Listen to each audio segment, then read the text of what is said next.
My name is Jennifer, and I've spent most of my life alone. My parents died in a car accident when I was just 5, leaving me to be raised by my grandmother. She was my everything, my anchor, my guide, my only family. When she passed away shortly before my wedding, I thought I'd found a new family in Mark, my then fiancé. We'd been married for 2 years, living in a beautiful 2-story townhouse I'd rented before our wedding. It was in a perfect location, and when we got married, it made sense to stay there. Mark moved his things in, and I genuinely believed we had the perfect setup. I worked from home as an assistant editor-in-chief at a major publishing house, which meant I could manage both my career and our home life effectively. You know what's great about this house? Mark would often say, sprawled on our couch after dinner. It's big enough for family visits. My folks would love it here. I'd smile nervously whenever he brought this up. Yeah, maybe, I'd reply, trying to hide my discomfort. The thought of house guests made me uneasy, but I never really expressed this to Mark. Everything changed the day his sister Sarah showed up unannounced with her 2 elementary school-aged kids, Tommy and Lisa. I still remember opening the door and seeing them standing there, luggage in hand. "Surprise!" Sarah exclaimed, pushing past me into the house. "The kids need some quality time with their uncle. You know, male influence and all that." I stood there, frozen, as her children, Tommy and Lisa, ran straight to our pristine living room with muddy shoes. Mark appeared behind me, beaming with joy. "Jen, isn't this great? The kids can stay in the guest room, and Sarah can take the office." "The office?" I stammered. "But that's where I work." "You can work anywhere, honey," he said, already carrying their bags upstairs. "It's just for the school holidays." That first night, as I lay awake listening to the chaos downstairs, Sarah's kids fighting over the TV remote, Sarah complaining about the dinner I'd made, I had no idea this was just the beginning. I couldn't have known that this moment would set in motion a series of events that would completely unravel my marriage. The next few weeks were absolute hell. Sarah's kids were completely out of control. I'd never seen children behave this way before, and I'd edited plenty of young adult books about troubled teens. "Hey, stupid lady," Tommy would yell at me across the breakfast table, his hands covered in what I hoped was just mud. "I want pancakes." "Tommy," I'd try to reason with him, "first, please wash your hands, and second, my name is Jennifer or Aunt Jen." "Whatever, dummy," Lisa would chime in, deliberately spilling her orange juice on the floor. "Mom says we don't have to listen to you, because you're not really family." I'd look at Sarah, expecting her to correct them, but she'd just sit there scrolling through her phone, occasionally glancing up to say things like, "Kids will be kids," or "They're just expressing themselves." One particularly trying morning, I was trying to meet a crucial deadline for work when Sarah barged into my makeshift workspace in the living room. "The kids need lunch," she announced, as if I was her personal chef. "Something organic and sugar-free. Maybe some hand-pressed juice and gluten-free sandwiches?" "Sarah, I have a really important deadline," I started. "Oh please," she interrupted, rolling her eyes. "You just sit at home all day typing. That's not real work." Unlike being a mother. The days blurred together in an endless cycle of cooking, cleaning, and trying to salvage my work responsibilities. The kids would trash their rooms daily, wipe their dirty hands on the walls, and throw food during meals. The worst part? Mark seemed completely blind to it all. Finally, after what felt like an eternity, the school holidays ended. The morning Sarah and the kids left, I took Mark aside for a serious conversation. "Mark, we need to talk about what just happened," I said, still exhausted from the ordeal. "What do you mean? It was great having them here," he replied, genuinely puzzled. "No, it wasn't. Your sister's kids were completely disrespectful, she didn't lift a finger to help, and I couldn't get any work done. Please, don't invite anyone else without discussing it with me first." Mark looked taken aback, but nodded. "Okay, honey, I promise I'll talk to you first next time." I spent the next few weeks trying to restore both our home and my mental health. The walls needed repainting, the furniture required deep cleaning, and my work deadlines had piled up dangerously high. During this time, I also remembered something important about our lease agreement. "Mark," I said one evening, "I should mention that our landlord is really strict about guests. The agreement has specific clauses about it." He waved his hand dismissively. "Don't worry about that. Actually, why don't we just put the lease in my name? That way, you won't have to stress about it anymore." We transferred the lease to his name the next day, though I continued to pay the rent from my account as usual. 6 months passed, and life had finally returned to normal. Or so I thought. I was catching up on work one Tuesday morning when I heard Mark's excited voice from the kitchen. "Of course you can stay with us, Mom. We have plenty of room. You and Dad can take the master bedroom. We'll move downstairs to the guest room." My stomach dropped. I rushed to the kitchen just in time to hear his mother saying something about sewage repairs and water being cut off at their house. "Mark," I whispered urgently, tugging at his sleeve. "Can we talk about this first?" He covered the phone with his hand. "Mom and Dad need a place to stay while their plumbing gets fixed." "What's there to talk about?" That evening, we had our first real fight in months. "You promised me, Mark. You promised we'd discuss these things together." "What do you want me to do, Jen?" he snapped. "They're my parents. I can't leave them without running water. Stop being so selfish." The next morning, my in-laws arrived with enough luggage to survive an apocalypse. Within hours, my mother-in-law, Linda, had rearranged my kitchen cabinets, criticized my choice of cleaning products, and commented on the layer of dust on the windowsills. "Jennifer, dear," she called from the living room, where she was directing her husband Bob about furniture placement. "When you're done with whatever it is you do on that computer, we'll need dinner. Something substantial, not those silly salads you make." I gritted my teeth. "Linda, I'm actually working right now. I have a deadline." "Working?" she laughed, looking at Bob. "Sitting at home all day isn't work. Now, about dinner." Days blurred together. I'd try to write emails while Linda stood over my shoulder, commenting on my posture. I'd be editing manuscripts while she demanded I do the laundry properly. Apparently, I'd been folding sheets wrong my entire adult life. "Mark," I pleaded one evening, "I need help. I can't keep up with everything." "You're right," he said, and for a moment, I felt relief. "I should take some time off work." I smiled, grateful, until he added, "Dad and I are thinking about a fishing trip. Get some real father-son bonding time." "A fishing trip?" I couldn't believe my ears. "That's not what I meant." But he was already packing his gear, excited as a kid at Christmas. The next morning, he and Bob left for their bonding experience, leaving me alone with Linda. "Well," she said, hands on her hips as the door closed behind them. "Since you're not busy with that little computer job of yours, we can finally get this house properly organized." I looked at my laptop, where 3 urgent emails from my boss sat unanswered, then at Linda's determined face. In that moment, I realized something had fundamentally shifted in my marriage, and not for the better. Just when I thought things couldn't get worse, only a day after Mark and his father left for their fishing trip, the doorbell rang. I opened it to find Sarah standing there with Tommy and Lisa, surrounded by even more luggage than last time. "Surprise!" She pushed past me, kids in tow. The children have been crying for their grandparents. We couldn't stay away. I stood in the doorway, my mind refusing to process what was happening. Linda appeared behind me, squealing with delight. "My babies!" She hugged the children. "Sarah, darling, you're just in time." Jennifer was about to start dinner. I wasn't about to start dinner. I was about to join a critical video call with my publishing team. But nobody cared about that. "Actually, I started, I have an important work meeting." Always with the excuses, Sarah rolled her eyes. "Mom told me you just sit at that computer all day pretending to work." The next few days were absolute torture. While Mark and Bob were off enjoying their fishing trip, I was trapped in a house of chaos.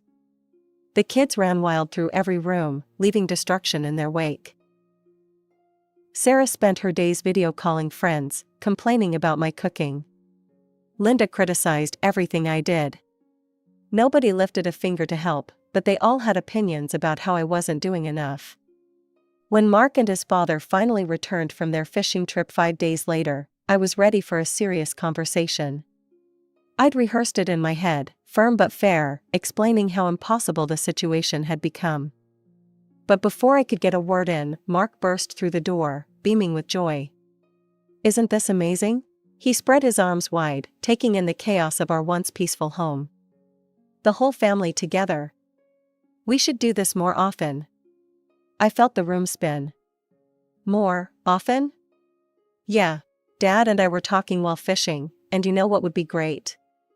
If we all lived together for a while. Like a real family."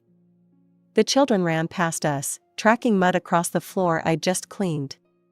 Sarah yelled from upstairs about needing fresh towels. Linda appeared to remind me it was almost dinner time. "Mark," I managed to choke out, "can we talk privately?" "Later, honey," he waved me off. Dad's showing everyone the pictures from our trip. That night, I lay awake in our cramped guest room, listening to the chaos above. Our bedroom, now occupied by his parents, creaked with every movement. Sarah's kids were still running around despite the late hour. Someone was using the microwave. Again. My phone buzzed with another email from my boss, "Second missed deadline this week. We need to talk." My life had become a nightmare. I was surrounded by strangers who treated me like their personal maid, children who destroyed everything they touched, and a husband who couldn't, or wouldn't, see what was happening. The next morning, I woke up early, determined to get some work done before everyone else got up. I'd started barricading myself in the home office, my last sanctuary in this chaos. But when I opened the door, my heart sank. Sarah was sitting at my desk, my laptop open in front of her, while Tommy and Lisa sprawled on the floor surrounded by construction paper, glue, and what looked like half the garden's worth of dirt. "Oh good, you're up." Sarah didn't even look at me. "The kids have a school project due tomorrow. We're using your laptop for research." "That's my work laptop," I said, trying to keep my voice steady. "I have deadlines." "Don't be so selfish," Sarah cut me off.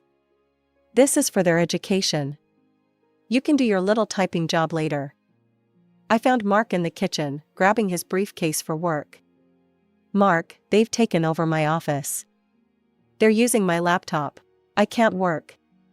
"Not now, Jen," he rushed past me, checking his watch. "I'm late for a meeting. Just share the laptop, okay? It's for the kids' school." Feeling dizzy, I headed to the bathroom. Maybe a shower would help me think clearly. But when I opened the bathroom door, I nearly vomited. The toilet was overflowing with mud and dirt. Footprints tracked through the mess across the tile floor. Handprints decorated the walls. "Oh yeah," Lisa's voice piped up behind me. "We needed somewhere to mix the dirt for our project. Tommy said the toilet would be good, 'cause it has water already." I stood there, staring at the destruction. Somewhere in the house, I could hear Linda complaining about lunch plans. Sarah was yelling at the kids to get more supplies for their project. The toilet gurgled ominously. Something inside me snapped. Without saying a word, I cleaned up the bathroom. Every swipe of the mop, every scrub of the walls felt like another nail in the coffin of my marriage. When I finished, I went to our bedroom, the guest room now, and looked around at what my life had become. The next morning, I waited until Mark left for work. I listened to his car pull out of the driveway, counted to 60, then moved with quiet efficiency. I packed a small bag, some clothes, toiletries, my phone charger. The only thing I really needed was my laptop, which I managed to recover from the office while Sarah was in the kitchen complaining about the breakfast I hadn't made. Nobody noticed when I slipped out the front door. Nobody called out to ask where I was going. The hotel I checked into wasn't fancy, but it had 3 things my house no longer offered: silence, privacy, and peace. For the first time in weeks, I could hear myself think. I took the longest shower of my life, ordered room service, and actually managed to get some work done. I kept expecting my phone to explode with messages. Surely Mark would notice I was gone. Surely he'd be worried. Surely someone would wonder where the person who did all the cooking and cleaning had disappeared to. But as the hours ticked by, my phone remained silent. No missed calls. No frantic text messages. No concern at all for where I'd gone or why. After 3 days of silence, I decided to go home. Not because I missed them, but because I needed answers. As I approached our front door, I heard music and laughter spilling out into the street. What I walked into felt like a punch to the gut. A full-blown party was in progress. Streamers hung from the ceiling, plates of food covered every surface, and dozens of unfamiliar faces filled our living room. Nobody noticed me slip inside. Through the crowd, I spotted Mark dancing with Sarah in the middle of the room, both of them laughing. More relatives I'd never met were sprawled across our furniture, drinking and chatting as if they owned the place. I moved through the party like a ghost, until I found myself near the kitchen. That's when I heard them. And the best part is, my mother-in-law was saying to a woman I didn't recognize, we didn't have to spend a dime on hotels or restaurants. No repairs needed at our house at all, we just needed a change of scenery. The woman chuckled. Clever. And you got a free housewife out of the deal too. Yes, that Jennifer, Linda's voice dripped with contempt. Though she's not much of a housewife. Always complaining about her work. Can you believe she actually ran away 3 days ago? Not that anyone misses her cooking. They burst into laughter. I stood frozen, their words hitting me like physical blows. It had all been a lie. The broken sewage system, the urgent repairs, all of it fabricated so they could have a free vacation at my expense. Something inside me snapped. I pushed through the crowd until I found Mark, still dancing and drinking without a care in the world. We need to talk, I grabbed his arm. Now. He followed me to the hallway, looking annoyed at being pulled away from his fun. Your mother just told everyone there were never any repairs needed at their house, I said, my voice shaking. They just wanted a free place to stay. Did you know about this? He shrugged, and in that casual gesture, I saw our entire marriage crumble. So what if I did? Their family, they needed a break. A break?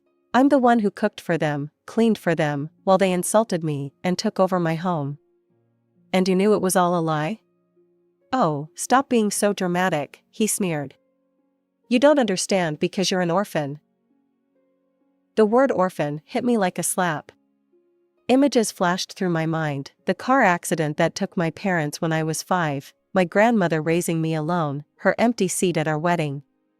That's right, he continued, his voice cruel. You're just a lonely loser who doesn't understand what it means to have a real, close-knit family. Maybe if you had one, you wouldn't be such a selfish bitch. Tears burned in my eyes, but I refused to let them fall. Without a word, I walked to our former bedroom and gathered what remained of my belongings. Behind me, the party continued as if nothing had happened. No one tried to stop me. Not even Mark. I'd barely settled into my hotel room and started apartment hunting online when my phone rang. Seeing the landlord's number flash across my screen made my stomach clench.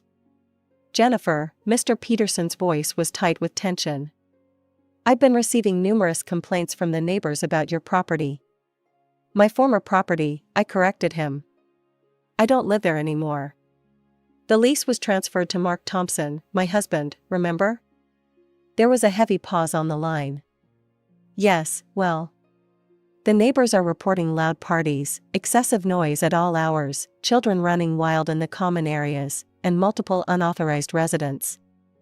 That sounds terrible, I said, keeping my voice neutral. But as I said, it's not my responsibility anymore. Mr. Peterson sighed deeply. I want you to know that I'll be forced to take the harshest measures allowed under the lease agreement. I'm only calling you as a courtesy because you were such a good tenant for so long. I appreciate the heads up, I replied, but you'll need to discuss this with Mark. After hanging up, I felt a weight lift from my shoulders. I didn't bother warning Mark about the call. Let him deal with the consequences of his choices for once. I found a lovely one-bedroom apartment in a quiet building across town.